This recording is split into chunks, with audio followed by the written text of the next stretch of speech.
Untuk mempersingkat waktu, mari kita dengarkan pengarahan dari Ibu Ulfa tentang apa itu OPSEA.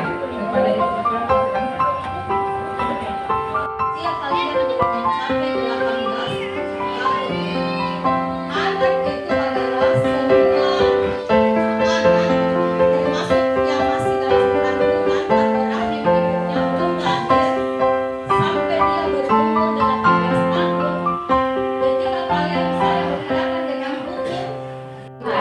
coba baca yang kedua apa?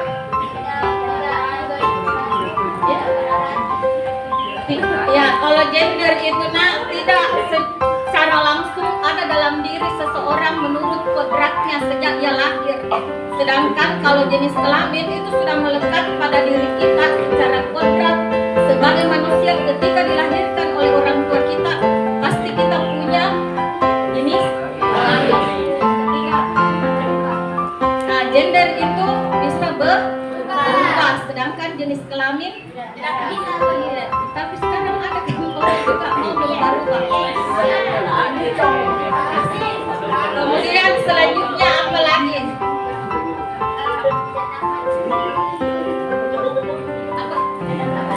Tidak dapat diukur, sedangkan jenis kelamin. Apa bedanya antara kekerasan berbasis gender dengan kekerasan berbasis gender secara online dan online child sexual exploitation and abuse? Jadi, kita perlu tahu apa perbedaan antara ketiga istilah itu. Ya, lanjut dulu. Ya, bacakan pokok-pokoknya karena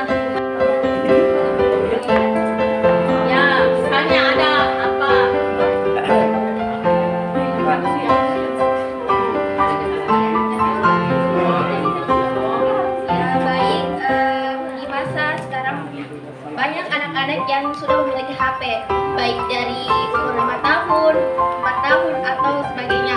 Mereka menonton YouTube. Nah, di YouTube itu ada channel YouTube yang menampilkan sebuah bagaimana cara untuk melakukan kayak DIY, tapi di situ ada mengenai hal-hal 18+ yang sebenarnya tidak boleh ditonton oleh anak-anak yang berusia di bawah 18 tahun. ya, tepuk tangan dulu.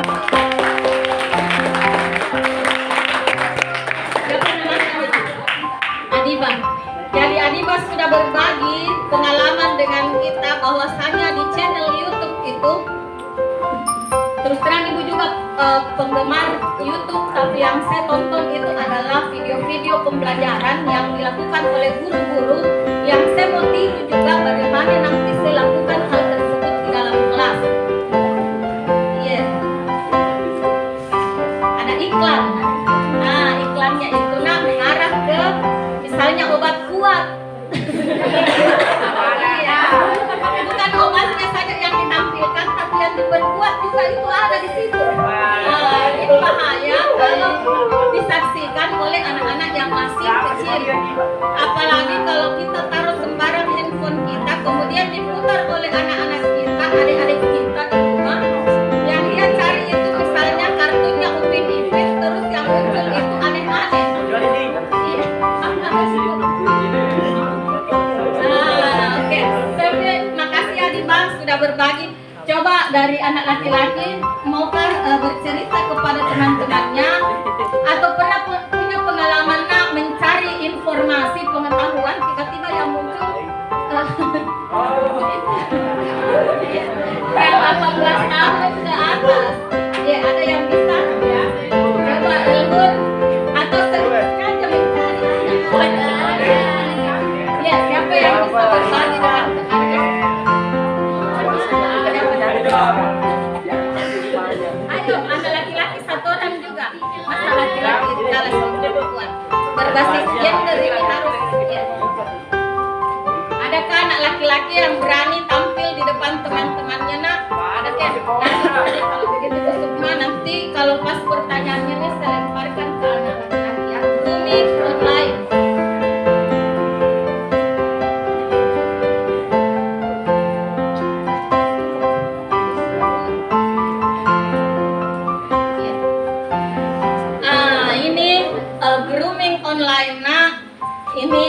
gambarnya itu adalah ada anak, ini kan ilustrasi saja kartunnya, seolah-olah dia diberikan permen, ditawarkan oleh seseorang. Nah, itu apa? Permen itu menjadi perumpamaan. Anak perempuan biasanya ini tiba-tiba ada kenalan di WA, chat, kemudian dia diberikan bujukan atau rayuan. Kemudian sebuah proses untuk menjalin atau membangun sebuah hubungan dengan seorang anak melalui penggunaan internet atau teknologi digital lain untuk memfasilitasi kontak seksual online atau offline dengan anak tersebut. Sekarang ada pernah kalian dengarkan ya, anak-anak usia SMP itu dia sudah bisa memperdagangkan teman-temannya melalui chattingan internet.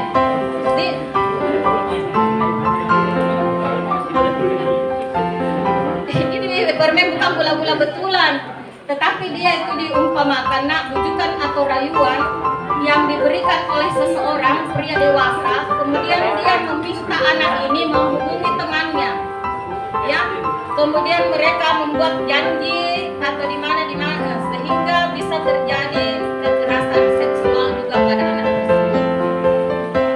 Pernah atau tidak kalian mendengarkan berita-berita seperti itu? Pernah, ya. Jujur saja pernah. Ibu saja dalam usia saya yang sudah ke 43 tahun ini, saya miris sekali mendengarkan hal-hal tersebut. Ternyata ada anak yang sudah bisa dibujuk atau dirayu oleh seseorang, kemudian dia juga mau menawarkan teman-temannya sendiri. Nah, janjian di mana akhirnya terjadilah hal-hal yang tidak diinginkan. Jadi, adakah di antara anak-anakku sekalian yang bisa berbagi? Jadi media pertemanan di internet itu banyak, bukan hanya WA barangkali ya. Ada apa lagi? Ada lain. Oke, sekarang siapa satu orang anak laki-laki yang bisa 5 situs pertemanan ada di internet? Ya, silakan. Saya tidak sebut bilang ini sebut saja media sosial apa yang coba kita situs pertemanan Facebook yang bisa orang tambah teman, bisa follow Instagram, ya sini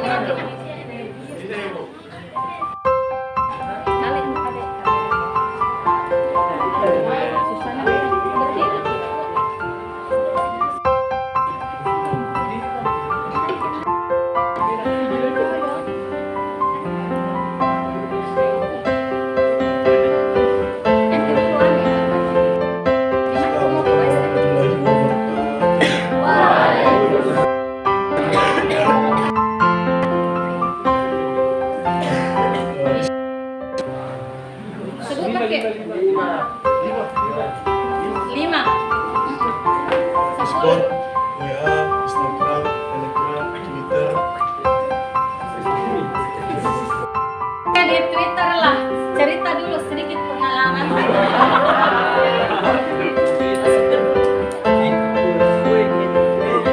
Apa-apa yang biasa kita saksikan di Twitter.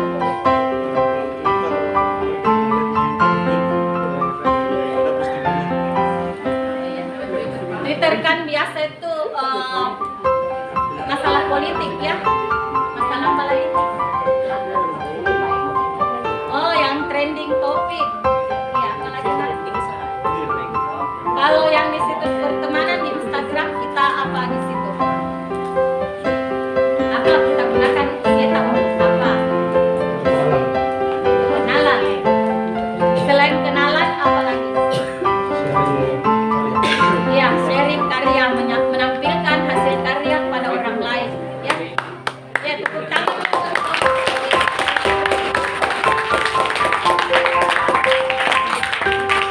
Masih adakah di antara anak-anakku sekalian yang mau berbagi pengalaman dengan teman-temannya?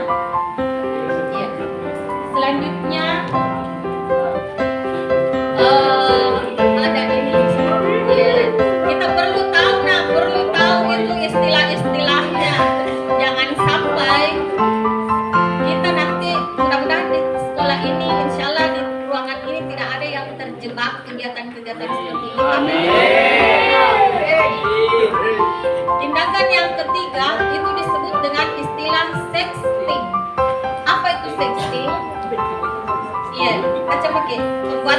kabar Seksual, seksual, penciptaan, pembagian, yang menggoda secara seksual melalui ya. Sekarang siapa yang tidak bisa memungkiri nak bahwa kita suka selfie, foto diri. Nih, kita suka foto-foto diri kita. Nah, misalnya nanti ada kejutan atau rayuan dari teman kalian, jangan berkedok pacar kah atau teman dekat atau siapa saja yang meminta foto diri kalian. Biasa kan ada orang minta foto dong, saya mau lihat bagaimana mukamu kalau baru habis mandi. Foto dong kalau misalnya baru bangun tidur, biasanya orang bilang cantik sekali orang kalau baru bangun, ya. Nah, foto-foto dia minta foto, tetapi pada saat itu kita tidak menggunakan hijab, tidak berjilbab, ya. Jangan sekali-kali kalian melakukan hal tersebut, ya. Biasa juga dia bilang untuk saya pribadi, saya tidak akan sebarkan kepada orang lain ini, ya. Saya tidak akan berikan ke orang lain, cuma saya sendiri yang menyaksikan. Nah, kita kirimkan foto kita. Itu namanya sexting. Meskipun tidak ada hubungan seks di antara keduanya, ya. Dia di rumahnya, kita juga di rumah kita, tidak terjadi hal-hal tersebut. Tetapi kita berani, kita mengirimkan foto diri kita, foto selfie diri kita dalam keadaan ya ada nih telanjang atau setengah telanjang. Itu artinya apa nak? Jangan pernah kita lakukan hal tersebut. Laki-laki juga seperti itu. Jangan kira nak laki-laki ini sepenuhnya aman. Di luar sana banyak juga orang-orang yang sukanya itu bukan sama anak perempuan, tapi ya suka. Ya. Ini setelah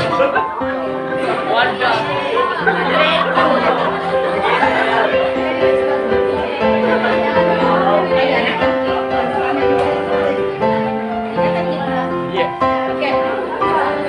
Apa akibat dari sexting tadi? Nah, bisa terjadi dia akan melakukan pemerasan terhadap kita.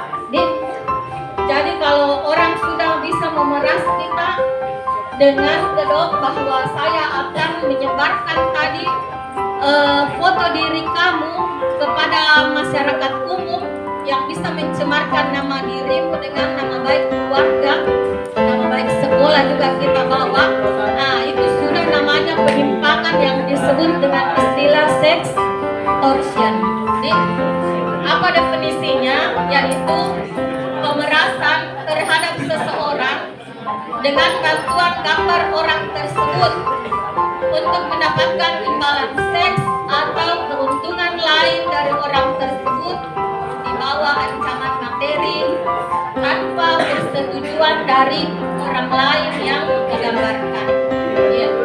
Ini banyak sekali hal-hal seperti ini. Biasanya ini dia menimpa kalangan pejabat, ya, orang-orang berduit, orang-orang yang punya kelebihan materi. Tetapi nak, saya dengar juga bersama dengan Ibu Sukma, kami saksikan langsung Kepala Dinas Pemberdayaan Perempuan dan Perlindungan Anak di Sulawesi Makassar itu Sulawesi Selatan. Beliau mengatakan ternyata banyak kasus-kasus kekerasan seks secara online bukan dilakukan oleh anak-anak yang berasal dari kota-kota besar, tetapi biasanya itu dari desa. Jadi Maros itu, Kabupaten Maros, kota kita ini masih termasuk kelompok desa.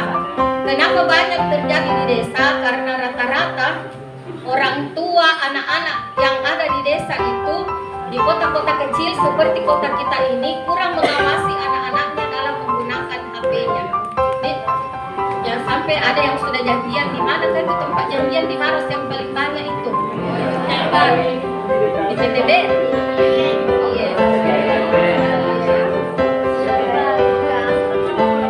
Iya, Busuk tadi itu hari dia bilang ada kasusnya yang terjadi di Maros itu, anaknya ini alim sekali kalau di rumah, di kamar gitu terus. Tapi orang tuanya tidak tahu siapa temannya secara online. Dan akhirnya dia janjian ketemu secara offline. Iya.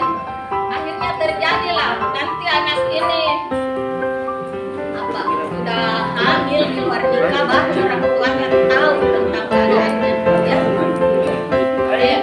Dan yang ini siapa tahu ini ada anak laki-laki di sini sudah berani membuka yang namanya sexual live streaming.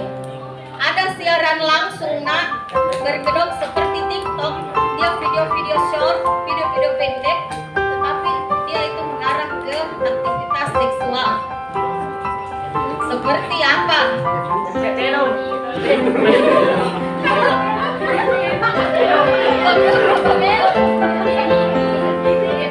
Yang kita pernah dapatkan di musuh ada namanya Bigo Live. Jadi ada live. Yes, ada live memangnya goyang-goyang seperti TikTok biasa, tetapi dia itu tidak memakai baju.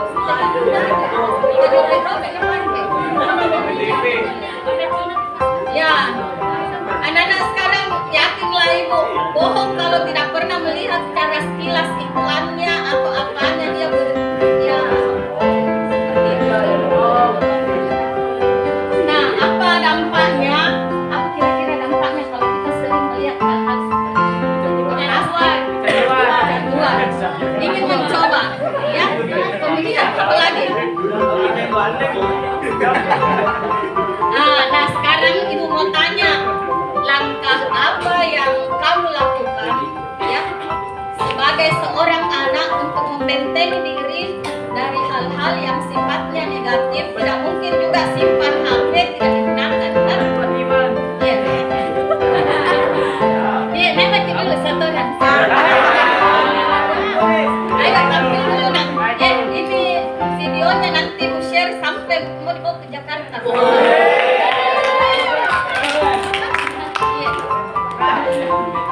Langkah-langkah apa yang kalian lakukan? Nah, satu orang anak laki-laki, satu perempuan, saya minta untuk tampil ke depan, memberikan testimoni atau pendapat di hadapan teman-temannya untuk mencegah atau membentengi diri dari hal-hal yang sifatnya negatif. Yes. Siapa lagi? Siapa yang berani? Ya, silahkan.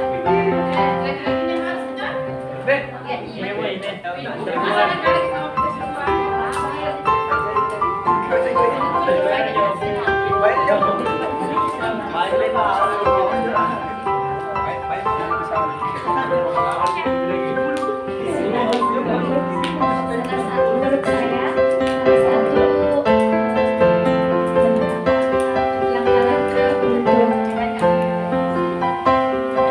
langkah-langkah untuk menghindari kekerasan seksual menurut saya yaitu seperti bergaul dengan orang-orang yang lebih baik, menguatkan iman, memperkenalkan diri kepada manusia, dan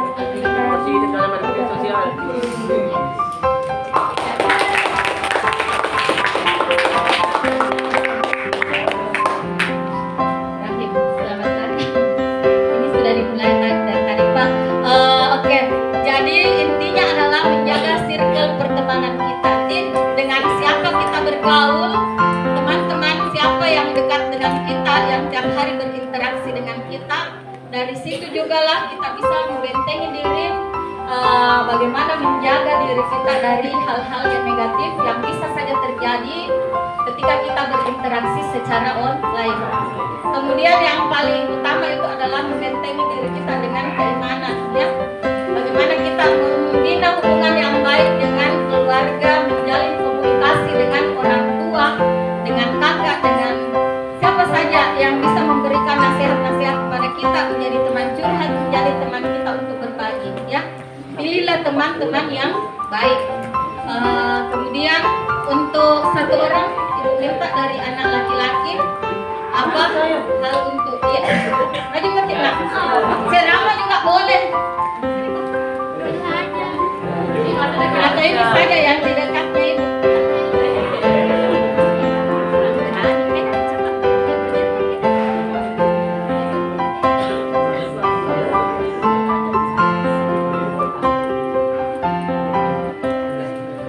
Siapa pada yang berani? Ayo, siapa berani? Anak laki-laki.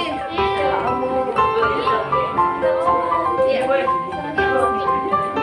Biar saya yang iya.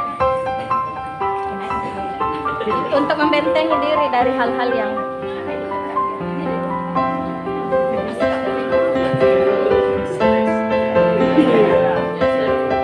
Assalamualaikum warahmatullahi wabarakatuh.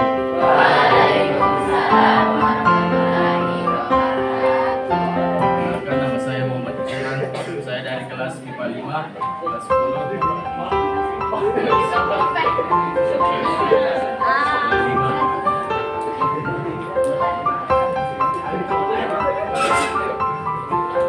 Iya. Untuk mencegah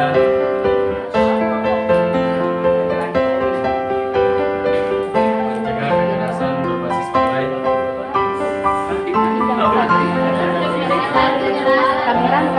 Untuk mencegah kekerasan berbasis online.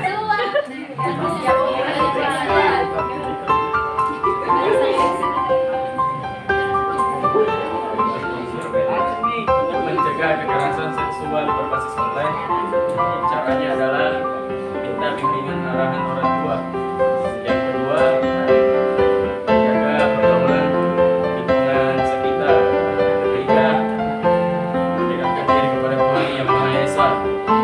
Sekian, Assalamualaikum warahmatullahi wabarakatuh.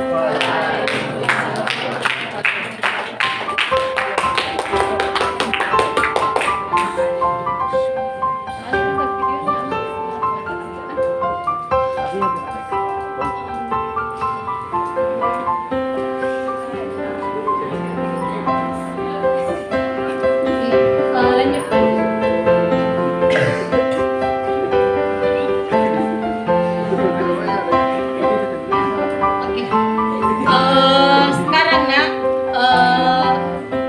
Ibu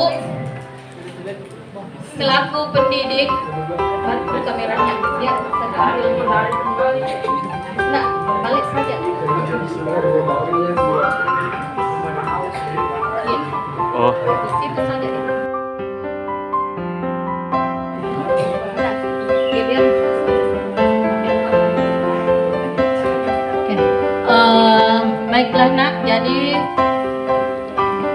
setelah kalian mengetahui mengenai Oksea ini, Ibu menganjurkan kalian untuk menjadi agen perubahan, ya. Agen perubahan itu disebut juga dengan istilah agen 2P. 2P itu artinya apa? Ada yang tahu?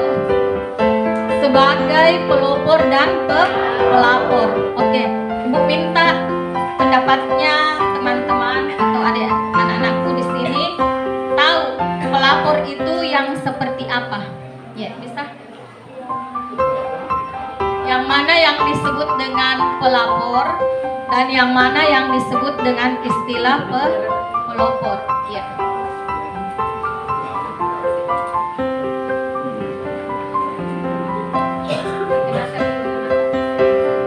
Perkenalkan, nama saya Lani Kiramuriskas dari kelas 10-5.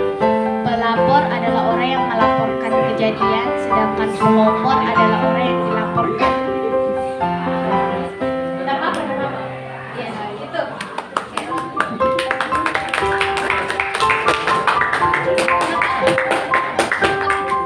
Hah? Alana. Oke. Pelapor adalah orang yang melaporkan kejadian yang ia temui. Bukan dia yang mengalami, tetapi dia melaporkan, atau bisa juga dia adalah korban, ya. Dia adalah korban, kemudian dia melaporkan dirinya kepada orang tua, kepada guru, kepada polisi, ataupun langsung ke dinas pemberdayaan perempuan. Itu pelapor. Sedangkan pelopor itu adalah orang-orang atau anak-anak yang bertugas memperbaiki ya mental daripada si korban ini. Jadi, itu yang disebut pelopor. Ataukah anak-anak yang berusaha untuk menggali informasi-informasi dari orang-orang supaya dia dapat menemukan para korban. Jadi, anak-anak yang tergabung dalam forum anak itu biasanya menjadi agen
Ibu akhiri sampai di sini, tapi jangan dulu terbongkar karena kita mau mengambil dokumentasi antara saya. Jadi ini kegiatan ini kami bertiga.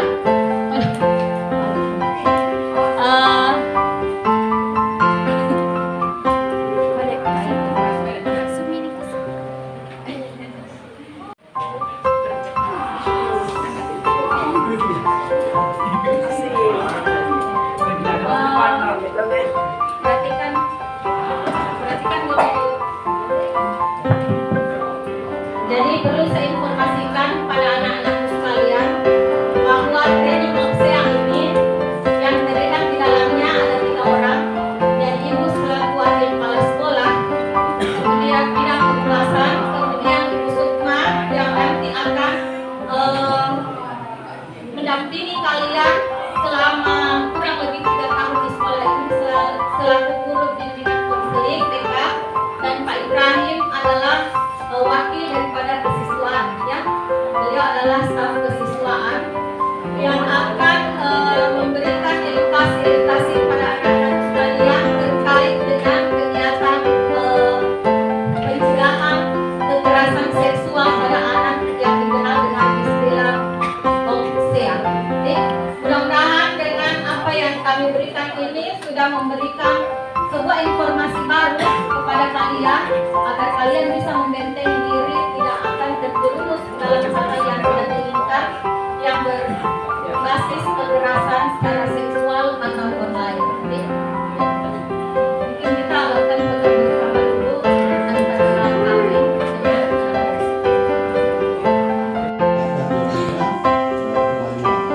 bisa saja kalau tidak bayar kali ini bayar kalau tidak perlu sebarkan fotomu ini. Nah ini mereka rugi. Di sekolah itu hari sempat juga di apa lagi dianggap memalukan sekolah. Nah ini perlu